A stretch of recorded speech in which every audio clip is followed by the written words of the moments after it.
Are you ready? We are. This is Real Politics. Hey there. Good evening, folks. Good evening. You're muted again. Darn it!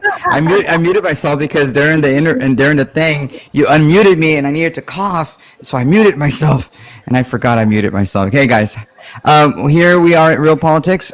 We know you have a lot of other things to do tonight, and we're glad that you're giving us part of your evening tonight. So as we interview my friend and your friend, City Commissioner from McAllen, Javier Villalobos, who is running for mayor of McAllen. Welcome, Javier. How are you doing? Doing well. Thank you very much for the invite, and I hope you all can hear me well. Yeah. I'm at a dinner, and we're breaking out because I think this is something very important that we have to do. So I hope you all appreciate can hear me well. No, I can hear you guys. Y'all can hear, and we have with us Cruz Quintana, who's back with us, back from his 3-week vacation of being sick. But he wasn't on vacation, right, Cruz? Wasn't? Not a good vacation. No, not a good vacation. It's okay. It's a staycation, but really bad one. And we also have with us Myra Gutierrez. How are you doing, Myra? Hi, how are you? Nice to see you. So tonight, what we're going to be doing, and as we have told all of you all, please give us your comments. Tell us, hey, ask us questions for Commissioner Villalobos. We would appreciate it. This is part of what we want to do here at Real Politics, which is to interview candidates and office holders who are running for city commissions throughout the Valley and South Texas. And we'll be also covering the Texas legislature throughout the legislature. Today is the first day of the Texas legislature. So we'll have people like Commissioner Sid Miller, who's the agriculture commissioner for the state of Texas. He'll be joining us in the next month or so. And we'll have State Senator Eddie Lucio at some point in the next month or so. So this is the place where I think you will want to join us. So Javier, Commissioner, hey, Melissa, how are you doing? Please introduce yourself to all of us that may or may not know who you are. Certainly, I'm Javier Villalobos. I'm your commissioner for District 1 and have been for a while. Previously, of course, I'm a former Hidalgo County Republican chairman. I'm very involved in the community, not necessarily just in McAllen, but throughout the Rio Grande Valley. As an attorney, I've represented entities throughout the valley, including, of course, like Alamo, San Juan, Progreso, Edcal, Chelsea, school districts, other governmental entities. Crystal City does some work in Corpus, San Antonio. So I've been around, and now I'm just glad to be serving our great citizens here in McAllen. And what, as your District 1 city commissioner, are you having to give up your seat to run for mayor, or has your term expired? No, it did not expire. As a matter of fact, I either had to run for District 1 or the position I'm seeking now for mayor. So the term was up in May. Okay, good. Yeah, because we had one of the candidates that's running for District 1 City Commissioner, your former opponent, Tim Wilkins, yesterday, and he made a comment that there's quite a number of commission seats available. It's a majority of this commission that's going to be up in May, if my understanding? Well, come May, it's going to be a little different. There's a the position of District 6. No matter what, we're going to have a new commissioner. Then we have District 1. We're going to have a new commissioner, and then the position of mayor. Once again, we're going to have a new mayor, and then District 3. So far, there's three candidates. So depends what's going to happen in that race. But it's going to be no matter what. There's going to be different faces in McAllen City Hall. And being that you're a city commissioner and you're running for mayor, that's obviously, I think, an advantage for somebody who's been in office and understand the city. Do you feel the same way, and that's why you think you're running for mayor, or do you think it's you're still going to be able to come at being mayor as a fresh voice, fresh face? Well, I don't know about what it's not going to be fresh as the knowledge experience that I have, because really, when I became the commissioner for District 1, even though I was a new commissioner, I came with years and years of experience. So in reality, I just jumped in there like I had been there for a long time. Now, the position of mayor is pretty much the same thing, of course, with added responsibilities. And of course, you're the one who now pushes the agenda. So I'm pretty excited about it. Having done governmental work for now about 23 years, I feel very comfortable. As a matter of fact, I feel right at home. Yeah. What? And hey, Fred, how are you doing? Welcome to Real Politics. Hopefully, you can like the page and keep coming here. Claudia, good evening, everyone. Good to see you all again. Sorry, running. It's okay. Our new hour is 8 o'clock. This is our time slot now, and we hope that you're here with us again. We're here with Commissioner McAllen City Commissioner Javier Villalobos, who's running for mayor. Please give us your questions. Please share this live stream so we can reach as many people in McAllen. Again, we'll have quite a number of candidates already lined up to come. Myra, do you have a question for Commissioner Villalobos? I have a question in regards to city more. We have the walking trail in McAllen, and me being somebody that I like going out jogging and running, is there any plans to expand any space for running parks or biking trails or anything of that? I think we in the city of McAllen, we're kind of far behind when it comes to that. Okay. I did not quite get everything. However, I think I kind of got about the expansion of the walking and jogging trails. Yes, So any walking or biking trails. I think McAllen is far behind. I think the city of McAllen gets looked up a lot. We are like the model city for a lot of in the valley, and we kind of lag in those areas. No, and that's the issue of quality of life. That's something that's very important, not only to myself, but other individuals in the commission. We have expanded already, of course, bicentennial. However, we just, after about 13 years, we have expanded in the north side with the Morris area, the walking trail. That is still going to be expanded now on 5 Mile Line. The plans are already on the works to expand through not Ware Road, but Auburn, which is Wisconsin, all the way to Edinburgh. So yeah, there's plans. There's different type of plans we're looking at. And not only that, we're also looking at the expansion of some parks in new developments. So I think hopefully you all have seen that in the past few years, we have been looking at getting people a little more active in McAllen. A lot of the times, what we get that McAllen is the fattest city. Well, you know what? Look around. We have so many things that are going our way. It's not necessarily, that's kind of subjective, so I'm not sure. But as far as doing or getting different things for the people to do, to go exercise, we're at it, and we're going to continue. Those that say that quality of life during, I guess, regular years is fine, but during tax shortfalls and budget cuts, are you sure it's okay to be moving along with these quality of life, if you will, type projects? Well, you'd be amazed what people do to entertain themselves. And this is not entertainment, this is for the health of the people. So fortunately, even with this pandemic, we had to tighten our belt, and we did very well. We did very well. As a matter of fact, even this past month, we gave all the employees a little bonus. Why? Because we were able to tighten the belt and do what we had to do because of the pandemic. There's a lot of revenues. There was a shortfall in revenues that was tremendous. However, we also tightened our belt. The expenses were lowered, and we can do okay. So right now, even though revenues are lower, we are in McAllen because of the planning, and not necessarily just the commission, but by administration, everybody else, we're sitting pretty. And one of Yeah. the things that I wanted to add with that, we talk about the quality of life during this pandemic. When that happened, all the gyms closed. So everybody was trying to look for the parks and look for the walking trails and for areas like that so we can continue with our exercise and our routines. Okay, when that occurred, the parks were closed, but not the Mhm. walking trails. Not the The walking walking trails, trails, as a correct. matter of fact, one of the things that kept people going throughout the parks, the walking trails were open. However, the facilities where kids go jump around, the playgrounds, all that was closed. The restrooms were closed. That was required, and of course, for the safety of everybody. They have been, some of them have opened. I apologize. This thing's kind of jumping around. It's okay. No So worries. so yeah, no, the trails have always been okay, but no, we Mhm. cannot. When it got very serious, and even today, the playgrounds are not open, and we can't open them. We cannot risk the kids, even though the kids do a lot better with COVID. They can always go, and somebody else is older at the household.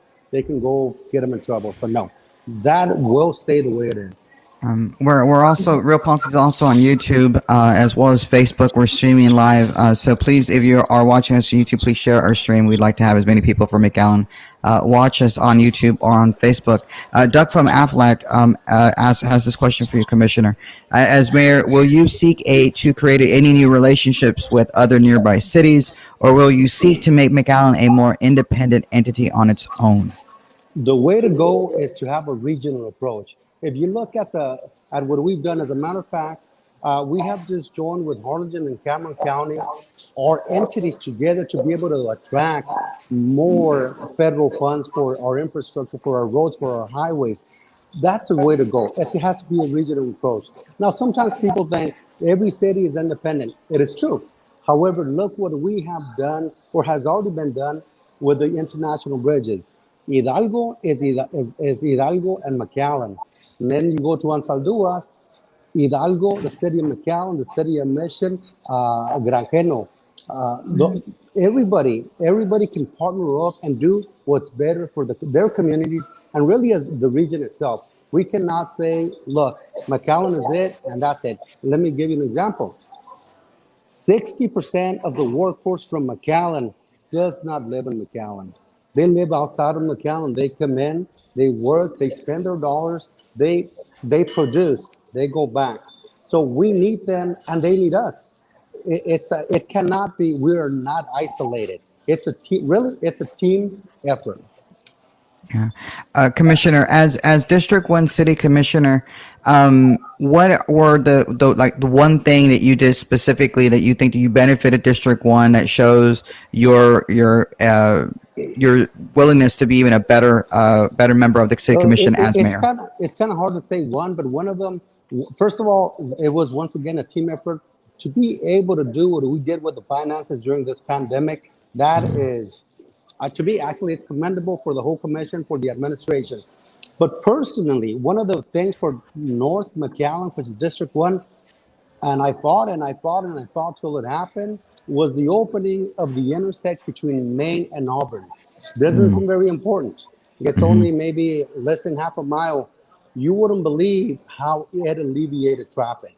The people had been asking it for a long, long time, but there were some issues. That's one of them. And the other thing, since 2006, they had planned the trails around the Morris area, then to proceed elsewhere.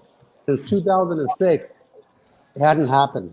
We pushed and we pushed till finally those trails are not connected, are now connected from Bicentennial north all the way to Main Street, and now are going to go on Auburn to Edinburgh. And then the other thing, I really helped out in finally pushing the Bicentennial extension from Trenton to 107. And that's something that was kind of stuck. I think I was instrumental in making the final push on that. Yeah, no, traffic congestion is a big issue for every city. I've noticed in trying to book candidates and office holders for local entities for the show, is every city is different in terms of the makeup of a city commission. For example, here in Brownsville, where I live, we have a mayor, two at-large city commissioners, and four districts. In McAllen, you have six city commissioners representing different districts only, and a mayor. In Harlingen, you have five city commissioners and no and one mayor. It's an even number of members of the commission, including the mayor, which is very strange. Is there any and Tim mentioned this yesterday, and I think it sort of makes sense for larger cities to have not just district commissioners. Would you agree that maybe there needs to be a potential change in increasing either decrease the number of district commissioners, or maybe making the city commission a mixed member district where you have two at large like we have in Brownsville and four city commissioners where our district commissioners? Or do you think the way it is right now is perfectly okay? You know what? I think initially it used to be at large everything, and I understand the reason that if you got into single member district. But I also understand that a lot of times what happens is that once somebody controls or not controls but gets elected, it's very difficult to get them out once they're entrenched. And whether you are effective or not, you are entrenched. So sometimes, yes, I kind of agree that maybe we can have a mix. I think it'd be productive, but it also depends on the quality of the commissioners you have. Sometimes you want to leave them there. Sometimes you don't. So, but it depends. So it can vary. But should it be done? We can take a look at it. Yeah, I mean, I know, and we also have with us Madi, who I'm kind of surprised she's joining us because she has an LSAT to do on Friday, and she's supposed to be Hey, Madi. studying for the LSAT. Madi is the former chief of staff for State Representative Aaron Bena, and joining us also co-host of Real Politics. Madi, I'm assuming you're here because you want to ask questions. So, what's your question for Commissioner Oh, well, Villalobos? I'm excited for McAllen and all the candidates that are jumping out to run for office. So I'm pretty sure I missed some of the commentary earlier. I don't know how many questions you all have gone into. Not much. Not much. It's okay. Ask whatever, and if it's been redone, we'll rephrase it for you. Well, what area exactly is your I guess District 1? What area does that affect? Okay. Well, District 1 is the north side. However, with my position now, I'm running for mayor, so it'll be the whole city. But yes, Okay. District 1 is the north side from Nolana. I make fun of it. District 1 is like a lizard running across the street and it got run over. It's all over the place. It goes up north, then it goes a strip in 107 all the way to Conway, keeps on going north on Ware Road, then it strips on Tres Lagos all the way to Conway again. It's a messed up district. We need the sense need to redo it, but it's going to be difficult because that's the way it was already done. And annexation nowadays, it's almost impossible. So that is District 1. It's the only district that's very, very hard to politic because it's not square. Right. Everything else is pretty good. But yeah, Yeah. that's District 1. Yeah, and this upcoming year, because we have the census that was done last year, there will be redistricting and reapportionment of the city. I think it's very gerrymandered, as you can tell. It feels like one sort of a weird fajita strip or something, but not really a fajita strip. I wouldn't even know how to describe it. Almost like a sausage there, very, very thin, very sausage, chorizo. Myra, do you have any a question for Commissioner Villalobos? What do you think is going to be the most challenging part of budgeting McAllen after COVID? Everything that's happened and what we have in store in the future, since everything is still kind of at a shutdown. Myra, you'd be surprised, but it was more difficult last year because we had funds and there was different things we had to do in different projects. This year, because of the lack of funds or because of the constraints, it was very easy because we knew we had to just cut back on everything, and we did. So COVID has, in a sense, made us a lot more frugal, has made us kind of put in the back burner some of the projects that even though we think are very important, we just can't do right now. So we have identified the projects that we definitely need to do and do them, and the ones that we can kind of hopefully put aside for a while, we have. So budget-wise, this year was very easy. So, What is your? I actually have one. Oh. What about the? So there's a lot of things that McAllen's doing, than they have done in the past. I know Mayor Darling has done a a great job in his position the last years that he's been there. But I guess what do you envision for McAllen? You believe that McAllen should maintain the status quo and a lot of the policies that they have, or do you think that there will be some significant changes in certain areas? Now, in my leadership, I'm telling you, it's going to be a little bit different. Mayor Darling, I have a lot of respect for him. He's done, as a matter of fact, he was also city attorney like I was, with a lot more experience as far as that. So he's like one of my mentors in a sense, very intelligent. However, what I want to do a little bit different is be a little more aggressive when it comes to economic development. I think we can do a little bit better. I also want to concentrate, not necessarily on always trying to hit a home run with a big company. That will come. But also, look, we have the backbone of McAllen is a small business. We need to kind of help out, and we need to renovate, rejuvenate some of the areas in McAllen. Even though we're going to expand up north, we also need to rejuvenate because we can't leave them behind. I'm talking about, 23rd, 10th Street, and some of those areas, the downtown area, that district needs to be renovated. Now, when I'm talking about being a little more aggressive on economic development and even on developing, is why always wait for a developer? Why? Of course, it's the cheapest way to do it, but you sometimes you take a calculated risk and throw a major thoroughfare. Guess what's going to happen? Development will come immediately because people realize, look, it's already there and it's going to come. Now, the only development or the majority of the development that's going to occur is going to be in District 1, which is and to the northwest side around the Tres Lagos area. There's already some plans around there, and I think it's going to boom. But I think we need to concentrate on that. And the reason I think economic development, and also not just economic development, but actual development in everything, is because you pick up the tax base. You pick up the tax base, everybody burns a little bit less. That helps us always to take care or produce or give the same type of services with minimal cost when everybody helps out. So you develop the areas, it helps out. And that's We're, one of the things, I'm sorry, that uh, was one of uh, the things, and it's just a comment, it's not a question. After the COVID situation and we open back up, our small businesses are the ones that are gonna really need the push to advertise and to promote them, because they're the ones that are really hurting. No, that's correct. As a matter of fact, with the CARES Act money, we assisted some of the small businesses in either to assist them with rent, to assist them with different things. And I wish we could do more, and hope maybe we will. If it were up to me strictly, I would help out a little bit more. It's difficult. As a matter of fact, I'm also self-employed. I have my own business, and believe me, it's hard out there. As a lawyer that is already established, it's hard. So I can just imagine, for example, the younger lawyers who had just gotten licensed or are getting licensed. It's hard out there, and if we can help out people, companies, businesses, we should. Commissioner, as somebody who's been on the commission working a particular budget, your the percentages.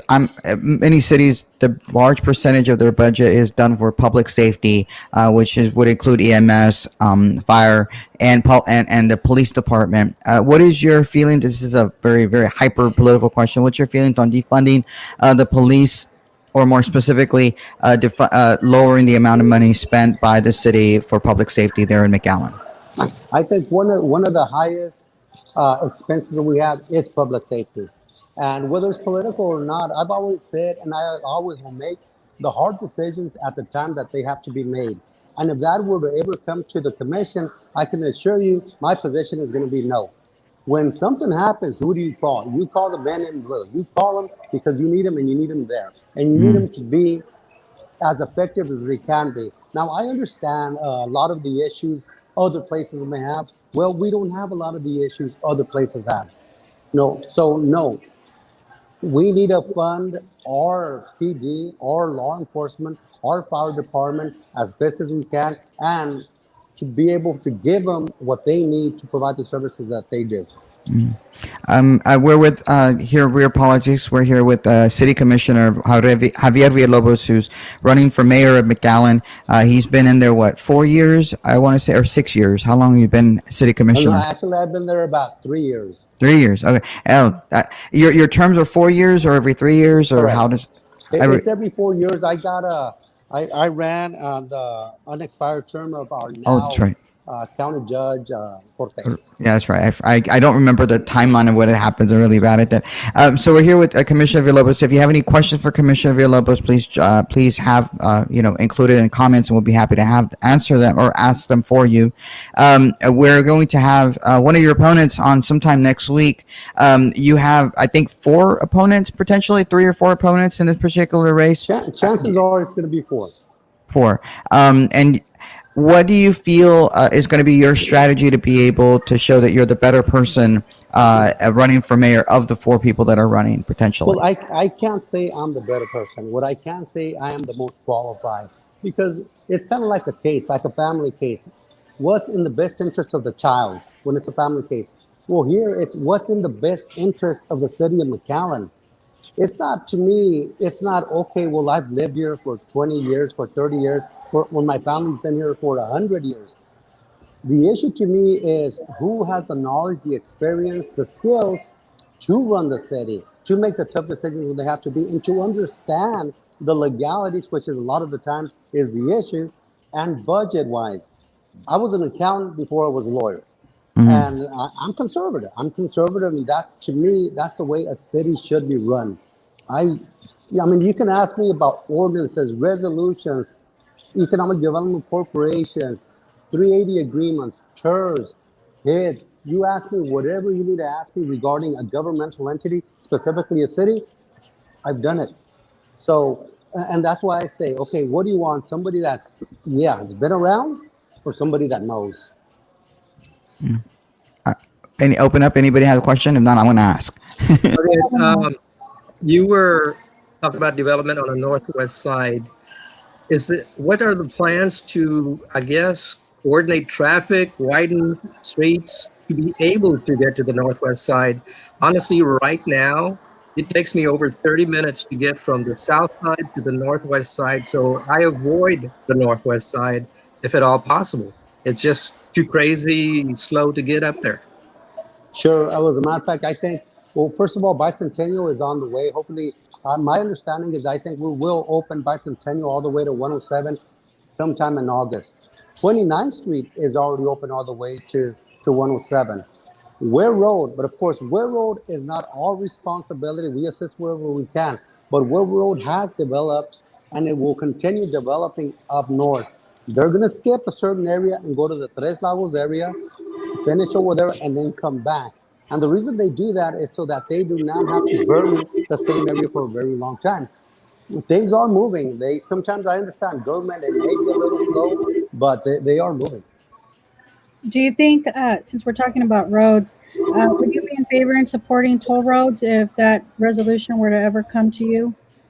I don't think there's a possibility of the city having toll roads. We don't have the space. I think that'd be more of a county issue or a state issue. I think we are way behind on infrastructure. We should have had a loop by now based on our population, like even Victoria does. But when I was a Republican chairman, I used to say, look, we're behind at the times because we had a one-party system. My race is nonpartisan. Right. Anyway, look, we need a two-party system in order for us to compete, or for Washington to compete for our votes, and also for Austin to compete. Up to this election, we knew what was going to happen. So Austin had no reason to compete for us or come spend any time or money with us. Neither did Washington. So after this past election, hopefully they realize and understand that, look, the valley is changing and we can start competing, which means hopefully more federal and state dollars. We have a new MPO, the RGV MPO. There was a big brouhaha over the split of who was going to have control of the MPO, whether it's going to be McAllen, the larger city McAllen, and Brownsville, or the smaller cities. What's your position on the city of McAllen appointing members to the MPO? Number one, and two, I think a follow up to what Mari was questioning or asking about toll roads. Would you be willing, as mayor or and the city commission, to have some sort of resolution saying to the MPO, we don't want toll roads for the new loop that's going to go in Hidalgo County? Well, okay, I think I heard the last. Oh, okay. I'll repeat it. There was a big brouhaha over the makeup of the RGV MPO. The larger cities wanted more control over it versus the smaller cities. There was a fight between Hidalgo County, the McAllen MPO versus the Brownsville MPO. What is your position on appointing members to the MPO that's representative of the entire valley? And number two, would you be willing to have some sort of resolution encouraging or discouraging the use of toll roads by the MPO and dividing money for that? Okay, and I'm okay with the way that it's comprised right now. As a matter of fact, I think once they reach another 50,000, you get a member. And I think the bigger cities should be the ones that have the most responsibility because of the population, because of the tax base and everything. And a lot of times, really, a lot more organized. For example, McAllen, the stability of, for example, Brownsville and Harlingen, compared to the stability of the smaller areas, it makes a difference. Now, as far as the toll roads, I don't know whether I'd be very interested in it. I think now that hopefully we start competing, we can, and we probably will start getting more federal and state dollars to assist us with our roads. At the very end, I mean, it could always be a referendum. I don't think it should be. I think, we pay a lot that goes into the federal coffers and the state coffers. I think it's time that they start paying back. Meyer, do you have a question? If not, I go with Cruz next. Sorry, I was on mute. Okay, no worries. Sorry. Going back to my biggest concern right now and the biggest issue I have, and we talk about it a lot, is COVID. We go back to COVID. With all the restrictions that we're having, because one of the things that I saw this week, that we were going to go from 75 occupancy to 50% occupancy. Did you hear about that, or? Yes. Okay, so what are your thoughts on that, and how should we move forward? Do you think that we should be able to be open, to open more?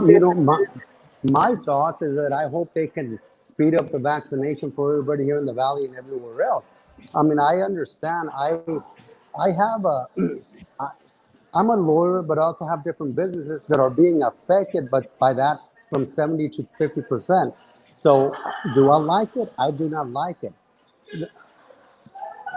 But a lot of the times, and you all have to understand that a lot of times, as a member of the commission in the city, you're not the one that has to say so. Would I want to reduce it to 50%? Would I, if it was my choice? I don't think I would have done it. I think, people should also be responsible about what they do, about wearing their mask. Even so, some people say, no, I'm not wearing a mask. To me, I think, look, it's easy. Wear it. So if they can do it, if they protect somebody themselves.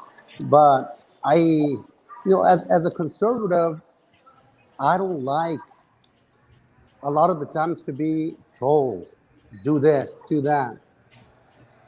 But also, as a parent, as a father, as a person, I also understand, how hard is it to wear a mask? So I wouldn't do it. I would, at the very end, self-responsibility is very important. I think we all need to be responsible for ourselves and keep government out as much as possible.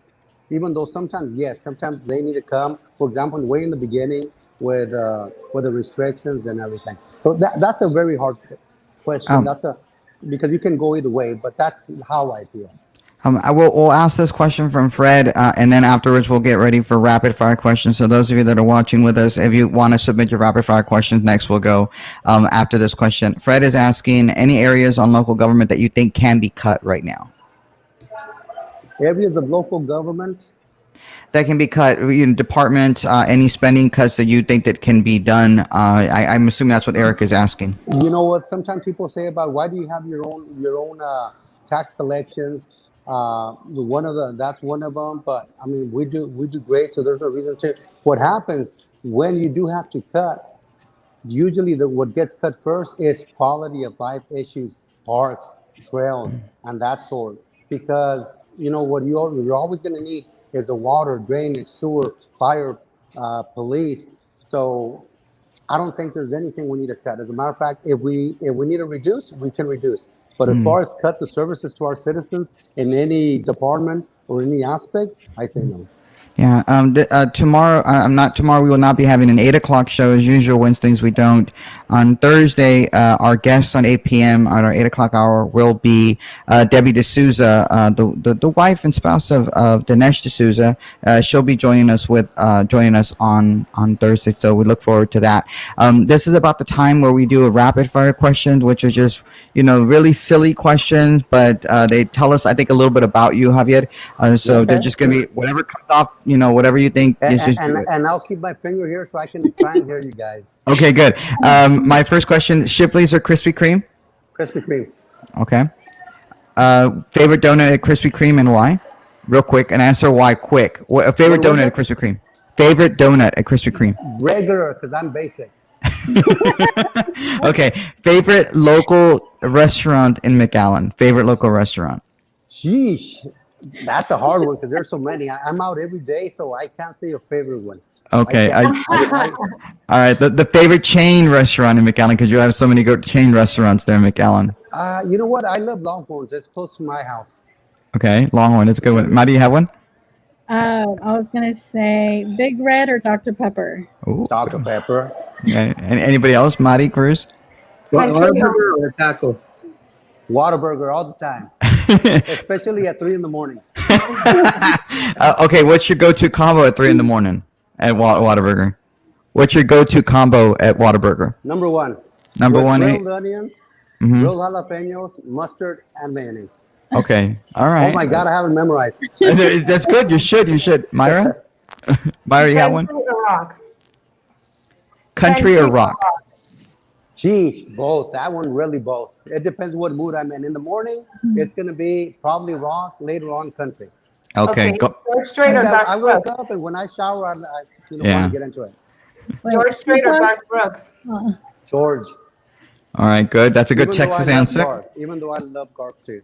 No, he's from Texas, and he's a good conservative Republican, so we'll go So there. I believe. Wait, All right. Or Longhorns? Aggies or Longhorns? Longhorns. All right, Mari?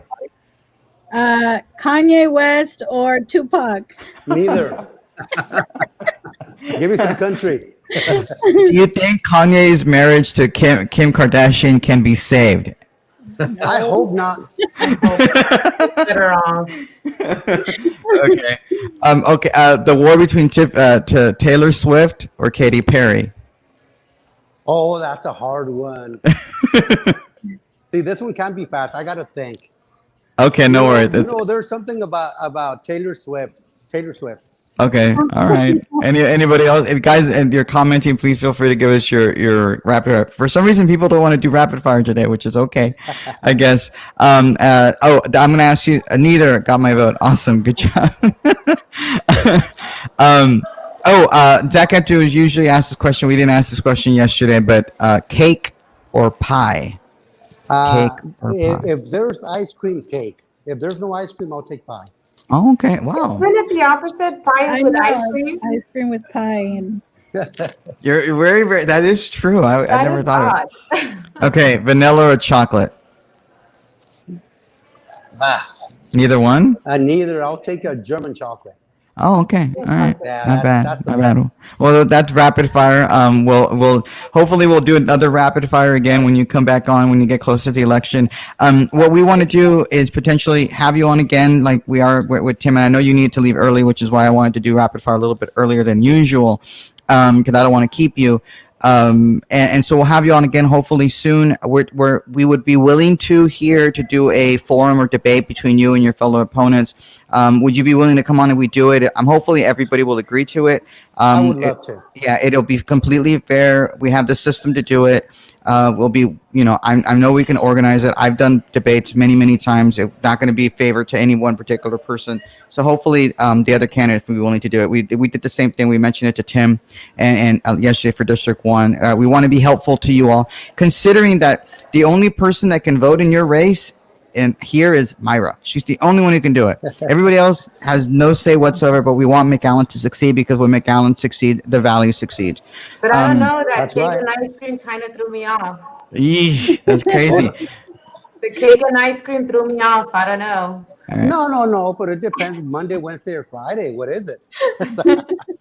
I do have one quick, very, very silly but serious question. Yes. The Texas Monthly, they have a taco editor that seems to think and claims that Dallas tacos are the best tacos in Texas as opposed to the RGV. I need you on record to say that the RGV tacos are actually the best in Texas. And secondly, would you be willing to not allow that taco editor to set foot in the 956 area code because he doesn't deserve to eat our tacos if he thinks the Dallas tacos are best? You know what? I'll go drive up and block them either on I-35, well, not 35, but on 69 and 77. Actually, they're both 69 now.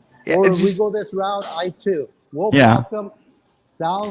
The South tacos, Rio Grande Valley, are the best. They really are. So but I'm being very serious about this. How dare these taco snobs that we have at Texas Monthly? It's crazy. They don't know what they're talking about. No, he doesn't. Don't know what they're talking about. And I'm being facetious, but at the same time serious. And I'm gonna hold everybody to keep him out of the 956. He can't be having our tacos. We'll go block them. I like that answer. Javier, there's a particular, like I said, I know that you need to leave slightly earlier than normal.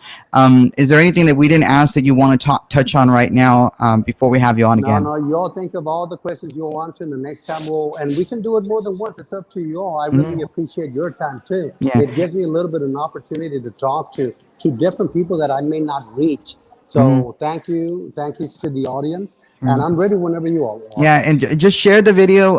For some reason, I know, like in some cities they have city commission meetings or whatever. Tuesdays may not work. We'll try to schedule on a different day other than Tuesdays, so you have a different idea of reach. And please share the video on your personal and your like page. And we wish you the best of luck. Hopefully soon we'll have you on again. I'll let you know. Maybe Cruz can get in contact with you to see when we can have you on again. And well, God bless you, Javier. Commissioner, I was McAllen City Commissioner District 1 who's running for McAllen Mayor. Please consider him. Have you submitted your application to be on the ballot yet, or? I have not yet. Yesterday, we called the election yesterday. The deadline, I believe, is on the 3rd, so I'll probably submit it next week. Yeah, no worries. Okay, well, we'll see you then at some point. Myra, you have something? Campaigning, just reach out to you. If anybody wants to help you campaign, reach out to you. The best way right now, because it's very difficult to do a lot of stuff with people. Inbox through my Facebook. That's one of everybody's going through there. It's the easiest, and we get back to you immediately. Okay. Marty had one last question. I didn't see that. I apologize, Marty. It was right Twix or left Twix? Oh, let me turn that on. Probably left. Okay, they're left Twix. Oh, wow. That's an interesting answer. All right, guys. Thank you, Commissioner. We'll see you soon. We're going to continue on the conversation about some national politics for about 5-10 minutes, and then because we're going to have a late show tonight anyway. So God bless, Commissioner. I'll let you go. God bless you. Y'all, Right, thank you very much. Bye-bye. Yeah, same. That is Commissioner Javier Villalobos. We wanted to talk just a little bit, if that's okay with you all, on some things that's been happening today, and give you all a little bit of a teaser for the late show tonight. We'll be having a late show tonight at about 11 o'clock. So hopefully we can see you all. But one of the things that happened today, and I think it's important to maybe talk about today, there was. I had a disagreement with one of our local media reporters, and I'm not going to say what station it was, but they posted a video, like about 11-second video of the back of a vehicle of a truck that had some flags, which I didn't even know what the flags meant, and some bumper stickers, and the reporter just had the license plates of the gentleman there just for 11 seconds. What the purpose of it? I still honestly don't know what the purpose is of, but it automatically labeled him a QAnon believer, quote, and I found that to be a little bit doxing, and so I'd like to ask the audience that's watching us, and Myra and Cruz and Madi who are here, do you feel that somebody showing the license plate of somebody, because we're living in such a divisive time right now because of what happened on Wednesday and before and after the election, and I'm just wondering if you all think that is a form of doxing, because those license plates are personable identifying information, and I don't know what can happen. I mean, people can be angry. You never know what could happen to that individual. What are your thoughts on doxing like this? You know how I feel about doxing? That is something that I take very personal because I've had several friends lost jobs and businesses and things like that. It's one thing to pass a passing vehicle with no really information and just the, what do you call it, just the license plate. But when she's making a claim saying this person is a QAnon or whatever it is, and that the reporter shows the license plate, that is doxing. That is, this person can be targeted for his or her beliefs, which is her or his right to have. Mhm. But you, as a reporter, that should have been more of a responsible decision to make. And yeah, that is a type of doxing. Yeah, Cruz, can you put us as a 4 box? I don't like being the huge person. That'd be great. Yeah, and we had I'm going to say a conversation as opposed to disagreement, but he kept giving me eye roll emojis, and I thought it was unprofessional because I was very serious about, there's a way of saying this is what this person potentially believes. I don't think he interviewed the person. He just based it off of bumper stickers and flags and just kept the shot for 11 seconds of just the back of the truck. And it's like, you could do a video of the flags only, the bumper stickers, but not the license plate. And, because that person may or may not be targeted. And I'm not saying he should or it's going to lead to violence or whatever. I'm not saying that's going to happen, but, let's be a little bit careful, especially with the media. I saw throughout the day, media individuals just laughing about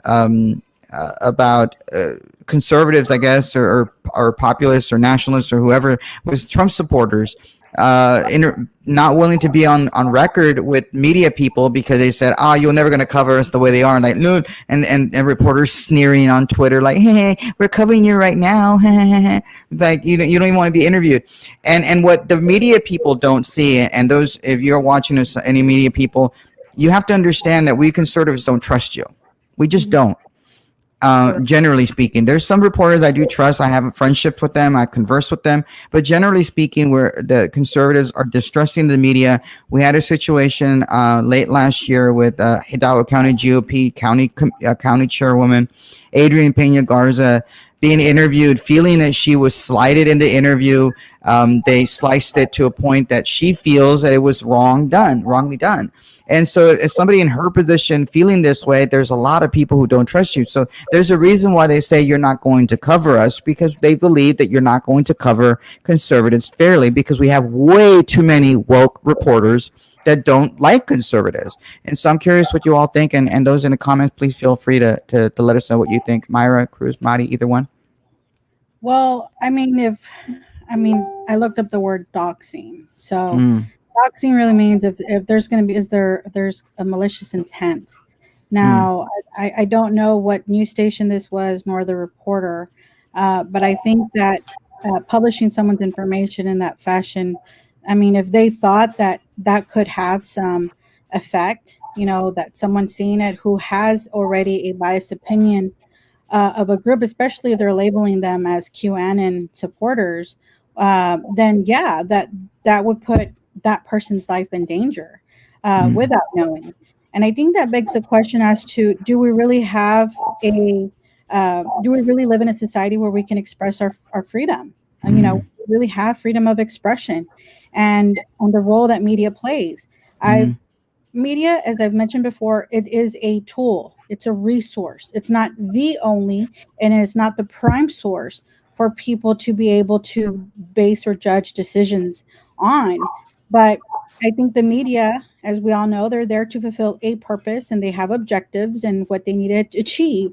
But if that was the intent of that reporter, so that someone can be, some harm could be caused to him, by a viewer, then yeah, that's definitely wrong. And I think that's part of the problem, that people are not comfortable anymore with watching the news or feeling confident in the news that they're receiving. Like, let me be the judge as to what you're reporting, and I will break that down and know what is true and what is not true, what's fact and fiction. However, I've worked with media almost my whole career. And what I've learned about media is that you have to be really good with words. You have to Mhm. be really good with words, and you have to be really good in expressing them so that the person who's interviewing you cannot change what you're trying to say. Mhm. And if you have not mastered that art, it's going to be very easy for them to decipher that into the message that they want. Yeah. Uh, so that's my experience with the media. If you say something that you know what you're thinking and what you think you're saying, but you didn't relay that, it's going to be very easy for them to take that and pop it up. Yeah, and It's it's happened. uh, the issue for me was I don't know what the intent was. I asked him what the intent was. I asked him what his news station, his policy with regards to doxing, but he said I didn't know what doxing was. I didn't understand the concept of doxing, and he rolled at me. He even LOL'd like you can't tell because the bumper sticker. You can read a license plate, but you can't read bumper stickers. Like well, or flags. I'm like well, I don't know what those flags mean. And the flags really weren't waving because it wasn't very windy. They were just pretty Oh, much it was standstill. And I can't read bumper stickers because, well, you had it at a weird angle, but I can most definitely read license plates. Why? Because they're meant to be read. If somebody is a police officer is trying to catch up to you to figure out what your license plate, they're meant to be read easily. And so I don't think he understood. I don't know if he replied to me. I kind of just left it alone because I was beating my head against the wall, dealing with this reporter because he just doesn't understand. I feel like there's some sort of disdain by this, and that's my personal opinion. I can have these personal opinions in this America. At least I think we still can. Fred Eric is saying, I don't know if you go by Fred or Eric, so please let me know. There were folks taking pictures of license plates at the Trump train today as well. It doesn't surprise me. And this is one of the reasons why I felt that this might be a bad idea by the local GOP, both in Hidalgo and Cameron, to do these things because I'm not telling you all should be afraid, but you're going to be targeted more than you ever have been before. By leftists, Antifa, BLM, you're going to be targeted even more than you already are. And you're not going to get the support of the media. This is just an example of the doxing. You're not going to get their support, no matter, even if you think you are, you're just not. You really aren't. Let me read during the Melissa's. conference, the whole summer prior to election, people have been taking pictures of the license plate throughout. Yeah. It's been on the videos. When you take videos, when we ourselves take videos of the Trump train, the license plates are there. Right. So all of that, I mean, doxers really need to go into it and do it. I mean, if you're a really active person and being accused, like for example, this reporter was pinpointing this vehicle. It's different. Oh, it was 11 seconds of a video, and it 11, was 12 seconds. like- Like, here, that's all it was, just this. Here, Twitter, look at this. And people just sneering. I can't believe that guy. That's a weirdo. And I'm not QAnon believer. I'm not a supporter of QAnon. I don't believe it. I was very vocal about it, but I still saw the wrongness in what that reporter was doing. Let me read Melissa's. It's partly because of people like Rick Godinez saying name them, shame them, and blame them. And you know what, guys? We as conservatives need to name, shame, and blame him, Rick Godinez. One reason why. Go to the Texas Ethics Commission website, look up the delinquent filers list, and you're going to see that man who apparently wants to name, shame, and all these conservatives that support Trump owes $13,500. I'll repeat that again, $13,500 according to the Texas Ethics Commission website. Shame him, that man. Make sure he knows it. Make sure he needs to pay it. And until his name goes away, shame that man. Shame him. He's an attorney. And I mean, I'm not trying to besmirch his character. I'm not trying to defame his character. There's nothing like that. If the Texas Ethics Commission has your name, and it's him, why? Because it says it's a candidate for Democratic county chair, not necessarily party. It has his address, which is in McAllen. There aren't very many Rick Godinez's that ran for county chair recently that I can think of. It's him. So that man needs to pay his $13,500. Let's shame him. Let's shame the man. If he's going to be wanting people to target conservatives who support President Donald J. Trump. And Melissa and Fred, if you Fred says it's because we're domestic terrorists, and Fred, all right, Fred, good. If you haven't already liked the Real Politics Facebook page, you and Melissa, please make sure you like the page and make sure you turn on your live video notifications so that whenever we do go live, it automatically goes on. I think you all are commenting on Cruz's page, so which is okay, but be part of the conversation. If great, like our page, that'd be great. Doc is saying the fact you are for on this show voicing your opinion is a testament. You're fully using your freedom of speech. Not really. We're not really using our freedom of speech because Facebook and YouTube can say, we don't like what you have to say and ban you. So that's not necessarily true. Freedom of speech is a human right. I believe that, and it's wrong. Even Twitter this afternoon or this morning, I think and they have no self-awareness. Twitter does. I have no freedom of speech on a lot of platforms. Yeah, you don't. That's true. And because you're bad, apparently. The fascinating thing is that they were concerned about Uganda censoring people and taking away the open internet and banishing people because they didn't like what Facebook and Twitter was doing. And Twitter's like, we don't support this. This is wrong. And I'm like, really, dude? Really? You have no self-awareness. You literally just did that to the president of the United States. You have banned people whether or not you agree with them or not. I didn't finish reading Doc's question. Let me read it. I just want to make sure. But to state the obvious is that freedom of speech does not excuse you from the freedom of consequences for using your violent speech. Oh, okay. So you're going to be the determiner of what violent is and what isn't violent. So you're going to I believe, that's my opinion. Maybe I'm in the minority here.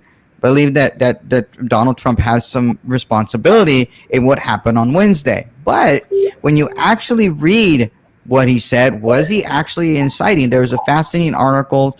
Constitutionalists have been pointing. I know Myra has to say something, but there's an argument that he said, did he rise to the level of inciting for the purpose of the Constitution, for the purposes of high crimes and misdemeanors or whatever? There's a question for that. I don't necessarily agree with it. But there's actual academics who believe these things. So you're going to be the determiner of what violent speech is? And what exactly is violent speech? I don't know anymore.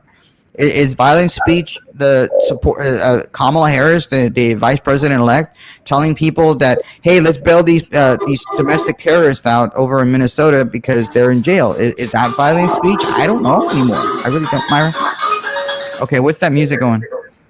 I hear a lot of music in the background. That's my phone.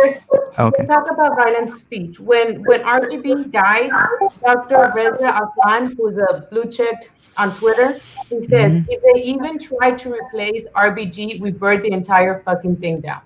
This is what a lot of the tweets were coming out. But yet, this is not violence. And yes, his Twitter doesn't get taken out.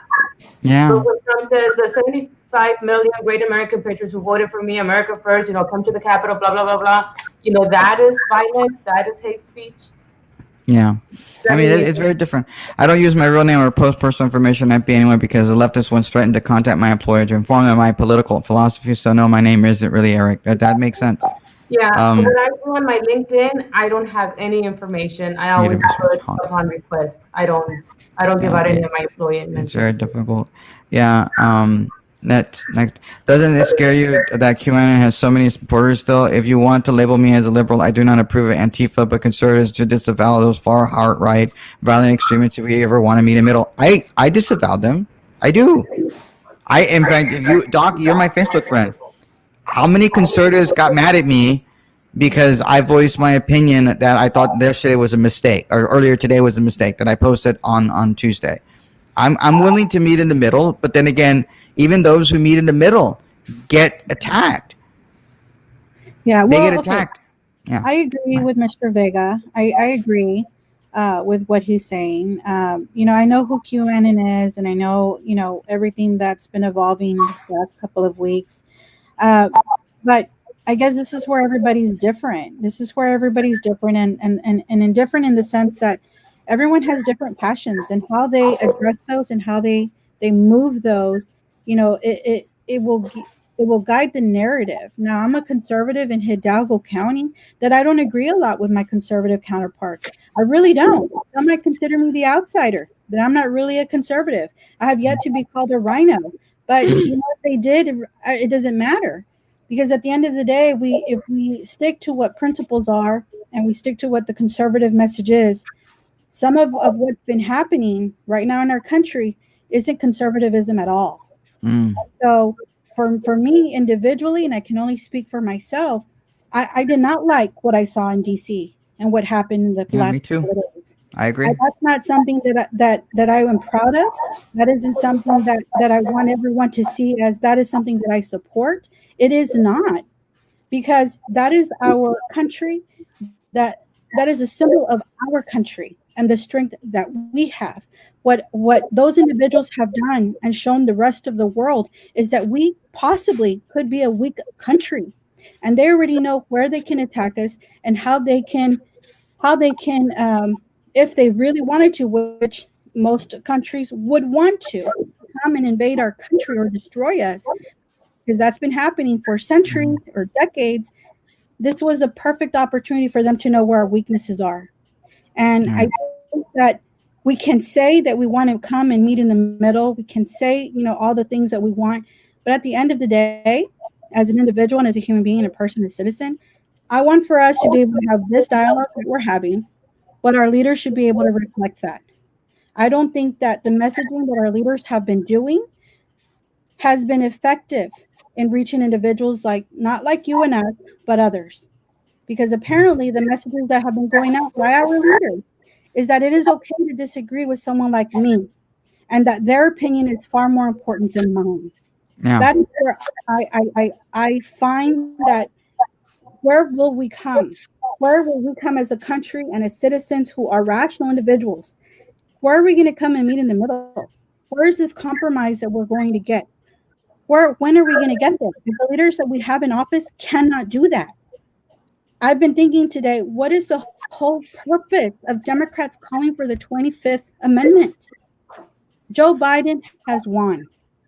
He won. Kamala Harris has won. Why isn't anyone asking, why isn't Kamala resigned from her position as senator? If we're talking about true leadership here, I'm reading that she hasn't resigned. So the person who is to fill her seat can't get to work until she resigns. Why has she not done that? But yet they're going after our president who has days to finish, and we're still attacking him. It's kind of like, where's the balance? So I'm hearing everything, but our leaders as voters, we have to keep them accountable.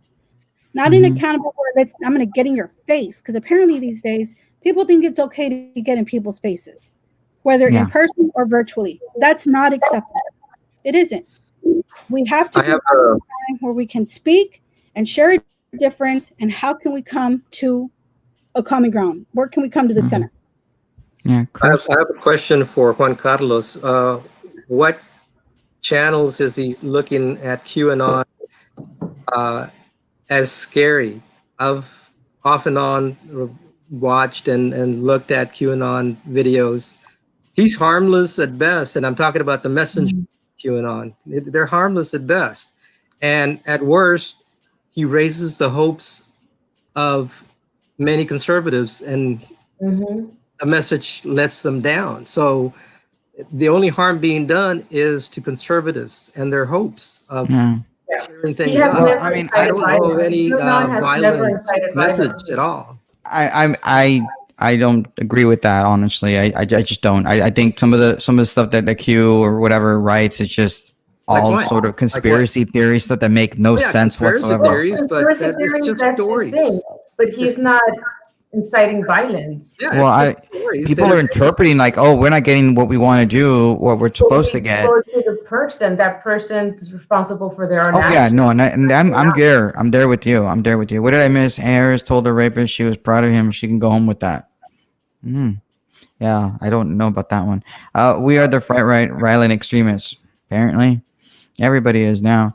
BLM burns down Wendy's, fiery but peaceful. MAGA breaks 2 windows. Domestic terrorists. Yeah, well, I can we say that both of them are domestic terrorists? Would that be okay? Because I'm willing to say I say it at this point. I most definitely believe BLM and Antifa are domestic terrorists. I'm not President-elect Joe Biden saying that Antifa is an idea. Mighty rationality is gone. Everyone is triggered and offended. Absolutely. And guys, they want to have their cake and eat it too, without a doubt. Next, I took a peek at Parlor once. I saw so much violent rhetoric, blatant racism, people disguising themselves as patriots, but really pushing white supremacy. I have traditional conservative views like Roman being members of the Catholic Church, but evangelicals seem to use their religious views to promote more nationalistic views. I don't necessarily disagree with that. And I've said this before, and I'll say it again. We need to be able, no, I don't know what you're saying no to. We need to be able, Google Pizzagate, QAnon conspiracy. Yeah, Pizzagate was crazy. I want to make sure that people understand that we cannot let freedom of speech or people who are saying bad, nasty, horrible things go into the dark. We can't. And why? Because when you put them in the dark, you don't know what they're saying. You don't know what they're doing. And I'll continue to say this and harp it, every day if I have to, because we need to have transparency. We need to have that so that we know where they're at, and we say we don't agree with that. But you're asking us conservatives to do it. I'm happy to do it. I have no issues doing it. Again, conservatives may not like me. My fellow conservatives may not like me and Marty for doing that. But I'm willing to do it because I think it's the right thing to do. That's my belief system. But liberals need to do exactly the same thing. But throughout 2020, I didn't hear it. I didn't see Jake Tapper doing any of this crap that he's doing right now to conservatives. You didn't see, going after Coke or donors and employers and anything, saying you disavowed this. You're going to make sure you're not. Are you going to give them any more money? You didn't see that happening to Kamala Harris or anybody like that was openly asking for money to bail out terrorists. In my personal opinion, I'm labeling terrorists because that's my opinion. In Minnesota, you didn't hear that. You didn't see that at all. And if you did, it might have been coming from the right. So are they hypocrites too? Potentially, yes. But come on. Anyway, I'll read this last comment if that's okay, and then we will move on because I know that we're going to say Pizzagate is beyond QAnon. It's not only QAnon. That has been proven. There was investigation reports and things like that into Pizzagate. I thought it was just a QAnon, but I could be wrong. Let me read this. Again, we're going to continue this conversation at 11 o'clock tonight. So I don't think Cruz is going to be able to join us. I don't know if Mari's going to be able to, which is why I let her keep talking. Hopefully Mari can join us. She should be studying for the LSAT, but it's okay.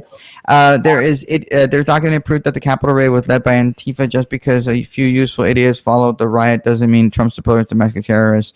BLM was founded on violent agenda. MAGA is not. And I agree with the last two sentences of that. I do. But there were dumb Trump supporters that decided to go into the Capitol that really shouldn't have done it. Really. It happened in one incident. How many BLM and Antifa incidents have there been throughout the years? Fair argument. Absolutely. In one incident. I agree with that. That's rational. Thanks. Guys, Juan is looking for a violent boogeyman on the right. He just can't find one. Turns out they're all on the left. No, there might be some people on the right. But we can discuss that again at 11 o'clock. Again, we're here to allow all sides. Just because I have an opinion doesn't mean that I'm completely right. And I want Myra to be comfortable to be able to do that.